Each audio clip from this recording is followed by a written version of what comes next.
Hey everyone, welcome back for another deep dive. Mm. You know how sometimes history gets boiled down to these simple stories? Well, today we're doing the opposite. We're taking a complex event, the Vietnam War, and really digging into its origins. We're going to be talking about the stuff that happened way before the 60s, the things that set the stage.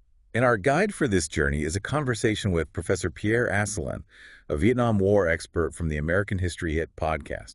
He's got some really interesting insights, especially about Ho Chi Minh. Like, how about this? He challenges that whole idea that Ho Chi Minh was a nationalist first and a communist second. Yeah, I always thought Ho Chi Minh spent time in the U.S. like working in Boston or Philly, but Professor Aslan says there's no evidence of that whatsoever. interesting. So was Ho Chi Minh's nationalist image maybe carefully constructed propaganda? Makes you wonder. It's like when you look at other revolutionary leaders, like Fidel Castro in Cuba. Initially, he admired some things about the U.S., but But then ended up as a major adversary during the Cold War. Exactly. Shows how important it is to really get these leaders' motivations and ideologies, especially in places where the U.S. has interests. right. So let's rewind a bit and set the stage. Okay, so before the Vietnam War, there was French Indochina. Right, which included Vietnam, Laos, and Cambodia. And then Japan invades during World War II, throwing everything into chaos. Major disruption. And after the war, France tries to reclaim Indochina. But they faced some serious resistance. Oh yeah, fierce resistance from Vietnamese nationalists, led by, you guessed it, Ho Chi Minh. Mm. But here's where things get really interesting. It wasn't just Vietnam versus France. You're saying there were other things going on within Vietnam itself? Absolutely. You had all these different factions within Vietnam fighting for power. It was like a Vietnamese civil war happening at the same time as a colonial struggle. Wow. So you had communist forces led by Ho Chi Minh? Right, and then you had a bunch of non-communist and anti-communist groups, each with their own idea of what Vietnam should look like. So how did all of these internal divisions play into the larger conflict? They got exploited by outside forces. It's a classic move throughout history. External powers taking advantage of internal conflicts. Makes sense.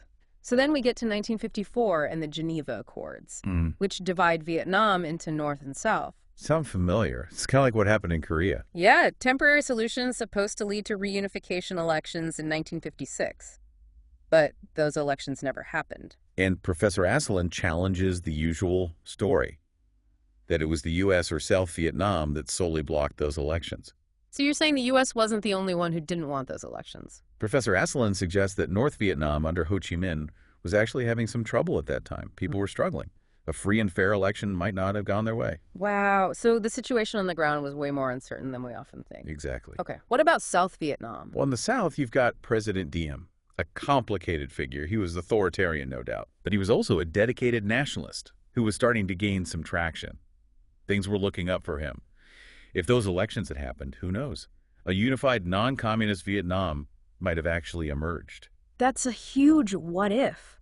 It really changes how we think about the Vietnam War and the U.S. role in preventing reunification. Right. It shows that things could have gone very differently. Okay. So let's talk more about President Diem. We know he was authoritarian, but Professor Asselin also says that he was a true nationalist. Yeah. He genuinely wanted a better future for South Vietnam. And he was strongly anti-communist. Oh, yeah. Big time. He often clashed with U.S. officials. He didn't want them calling the shots. He had his own vision for South Vietnam. So how did his leadership contribute to the escalation of the conflict? Well, Diem gets assassinated in 1963, which creates a power vacuum. Oh, right. And that vacuum sucks the U.S. deeper into the conflict. You see this pattern throughout history. Remove a strong leader, even an authoritarian one, and things can get really unstable. And that instability invites outside intervention. Exactly. It makes you realize that political assassinations can have all these unintended consequences. Absolutely. Now, before we jump into the whole U.S. escalation thing, Yeah. we need to address a common misconception about the North Vietnamese military. You mean that whole peasants in pajamas image? Exactly. Yeah. Professor Asselin debunks that big time. By the time the U.S. really got involved, the North Vietnamese army was a well-trained, disciplined fighting force. Really? Oh, yeah. They had years of experience battling the French and tons of support from China and the Soviet Union. So they were much more formidable than we often give them credit for. Way more. They were masters of guerrilla warfare, perfect for the Vietnamese terrain. So they kind of turned their supposed weaknesses into strengths. Precisely. Their strategy actually has some parallels with how Ukraine has been getting international support in their current conflict. Both understood the importance of global public opinion. Interesting. So we've got a complex situation inside Vietnam. a growing North Vietnamese military threat, and a power vacuum in South Vietnam. Right. That brings us to 1964 and the Gulf of Tonkin incident. Ah, yes. The Gulf of Tonkin, often seen as the start of the Vietnam War for the U.S., but it was more of a catalyst for escalation than the actual trigger for U.S. intervention. Remember, the U.S. had been supporting South Vietnam for years at this point. So what actually happened in the Gulf of Tonkin, and how did it lead to more U.S. involvement? Well, you've got this U.S. destroyer, the USS Maddox, patrolling in the Gulf of Tonkin, and there are these reported attacks by North Vietnamese torpedo boats. Right. But get this, the details of these attacks are still debated, Yeah. even today. Really? Some historians think that second attack maybe didn't even happen or was blown way out of proportion. So there's a lot of uncertainty about what really went down.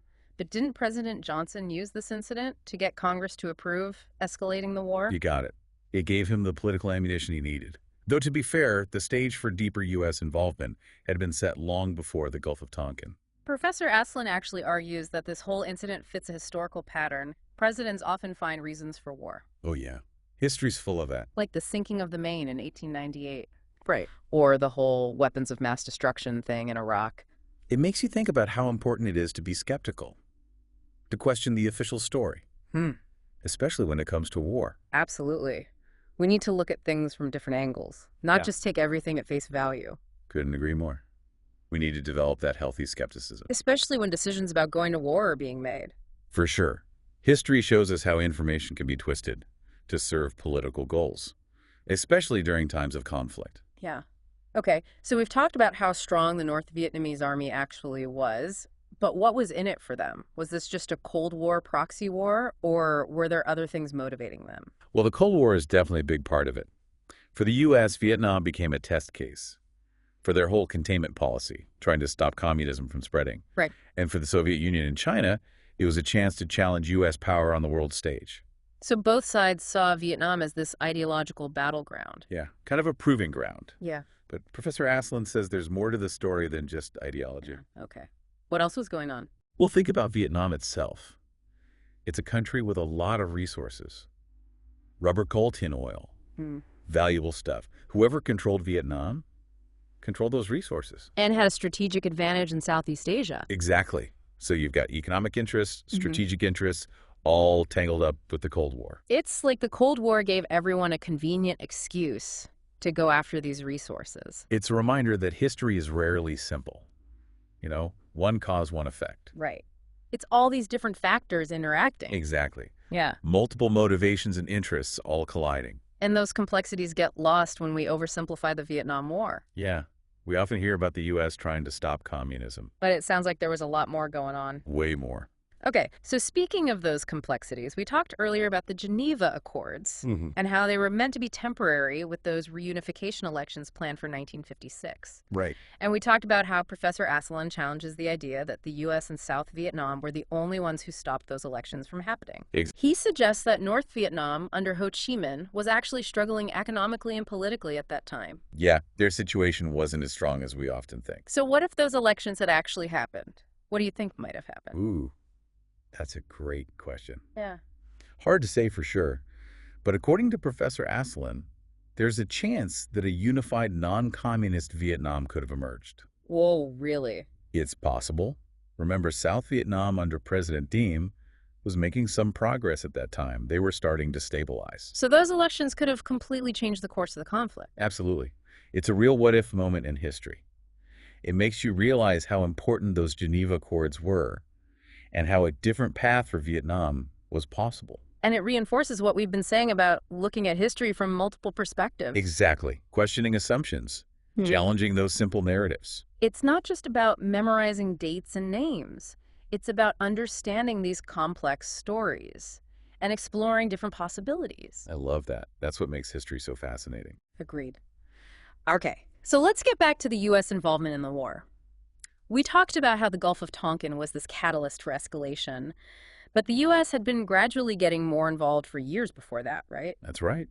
Don't forget that the U.S. was already supporting France during the First Indochina War, sending them money and weapons. Right.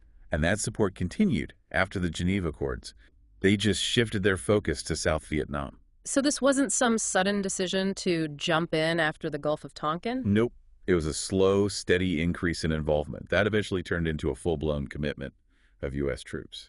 So what were some of the key events or decisions that marked this escalation? Well, after the Geneva Accords, President Eisenhower promises to support South Vietnam. He starts sending advisors and military aid. So that was the beginning of a long road for the U.S. It sure was. And then under President Kennedy, the number of U.S. military advisors in South Vietnam goes way up. So the U.S. was already pretty deep in before Johnson even took office. Oh, yeah. They were committed to stopping South Vietnam from falling to communism. It was all about the domino theory. Right. They saw South Vietnam as this crucial domino. Mm. If it fell, the rest of Southeast Asia would follow. And what about the situation in South Vietnam itself? Yeah. How did that contribute to the escalation? Well, remember President Diem's assassination in 1963? Yeah. That created a huge power vacuum in South Vietnam. Political instability, coups all over the place. Right. And that instability made the U.S. even more determined to prop up the South Vietnamese government. They didn't want to see a communist takeover. Nope, they were doubling down. It sounds like the U.S. was getting stuck in a quagmire. You could say that. They were trying to support this fragile government. In a country facing all these internal divisions. And a really tough enemy in the north. A real mess. Yeah. And that mess is where we'll pick up in the next part of our deep dive. We'll see how the U.S. gets pulled deeper and deeper into the conflict. So we're talking about South Vietnam in turmoil, the U.S. getting more and more involved. But what about the everyday South Vietnamese people? Were they all on board with Diem's government and this U.S. intervention? Well, that's where it gets even more complicated. South Vietnamese society was really divided. Some people liked Diem's vision, an independent anti-communist South Vietnam. Right. But there were also a lot of people who supported the communists, especially in the countryside. They felt ignored by the government in Saigon. So even within South Vietnam, you had people who sympathized with the North. Oh, yeah. And that made things super tough for the U.S. They weren't just fighting a regular war against the North Vietnamese army. They were also trying to win over the South Vietnamese people. And those people were far from united. Exactly. It was a real challenge. Professor Asselin brings up this fascinating point about the North Vietnamese strategy. He calls it people's warfare. Can you explain that a bit more? Sure. The North Vietnamese knew that to win, they needed the people on their side.